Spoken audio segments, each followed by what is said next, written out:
First up, this business of civilian deaths, not part of the operational theme, that's for sure, given that a key part of the strategy was to win over the civilians in the area. That's absolutely right. And this is a very regrettable incident. I don't know any of the details, so I think we should withhold final judgment. But I know that General McChrystal had gone out of his way to minimize civilian casualties. That's why he took the unprecedented step, I know of no previous example of this, of announcing the exact nature of the operation and in exactly where it would go weeks in advance so as to reduce the chances of this kind of tragic thing happening. The trouble is, of course, we're talking about this major setback on only day 2, well, it's day 3 now, of the operation. It really is a major error, isn't it? I'm not going to say anything about it. All I know is what you've just said. But I want to stress that General McChrystal, whom I know well, have great respect for, has done everything he can to minimize civilian casualties. Let's find out what actually happened before we rush to judgment. But any casualties, civilian, are a tragedy, however they happened. Let's never forget that the cause of this is the Taliban entrenched in Marjah, having terrorized the population and having used it as a major center for drug operations. So, Mr. Holbrooke, could you tell us about the operation itself and how long it's going to take, how long we expect troops to be on the ground there? You're really asking the wrong person the wrong question. I'm here in Doha to talk about our long-term commitment to the people of Afghanistan to help them rebuild their nation after 30 years of war, about our agricultural programs, our support of women's programs, our rule of law. If you want something on the military operations, ask your people embedded in the field in Marjah. Okay, well, let's talk about the other side of the approach here in Marjah. This idea of the government in a box, because we have troops going in, but followed up very swiftly by politicians and by policemen. There are many fears that that strategy may not work. What's your view on it? Well, I think every question you ask shows a bias against the effort. I don't understand why you just said what you said. In fact, it's crystal clear that the people of Marjah want the kind of services, agricultural support, swift and effective rule of law, and governance, schools and health clinics, which the people of Afghanistan and everyone has a right to. So why are you presupposing failure when in fact this is an unprecedented effort on behalf of the civilian side of this complicated war? Certainly no bias on my account, sir, just trying to elicit as much information as possible. Well, all your questions, Nick, Nick, every question you've asked so far has been in the form of a negative supposition, which requires me to disagree with the premise of each question instead of explaining to your viewers what we're actually trying to do. Sorry to be that blunt about it, but that's how I have to react. No, absolutely. Well, we're just trying to get your view and just your opinion about exactly what's happening.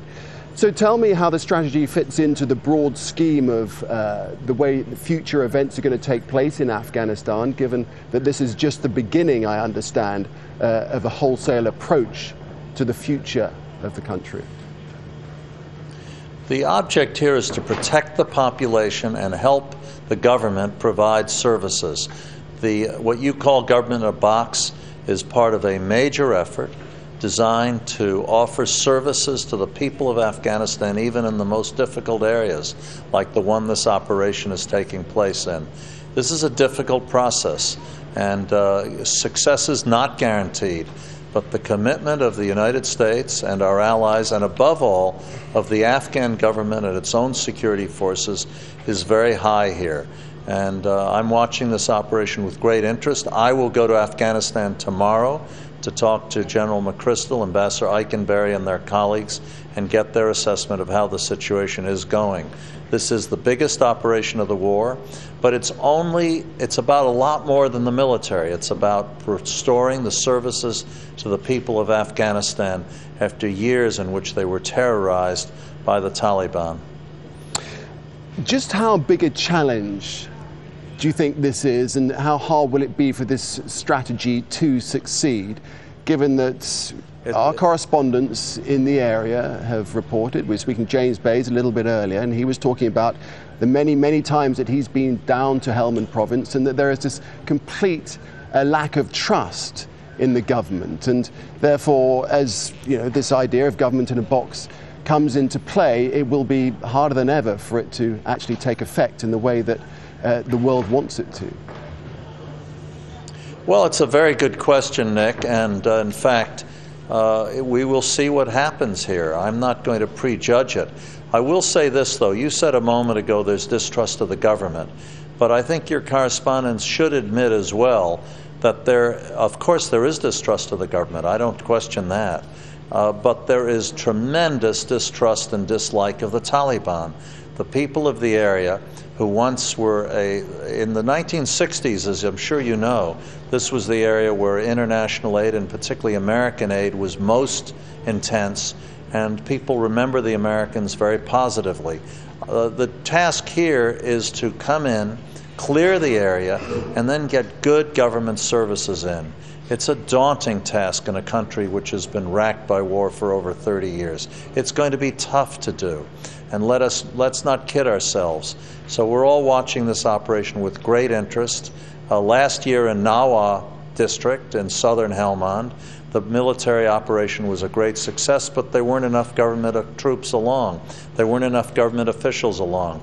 So this time we assembled, working together with General McChrystal and his forces, this effort that involves foreign assistance, foreign advisors, but above all, local officials. I hope that this will work, and we're watching it with great interest. Okay, we're involved in this offensive right now. Not so long ago, we were talking to the Taliban at the London conference.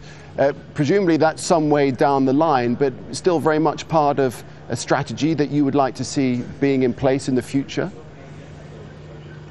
Well, let's be very clear on what we were talking about in London. We were not talking about negotiations with the leadership of the Taliban, the so-called Supreme Shura, which is based in Pakistan for the most part.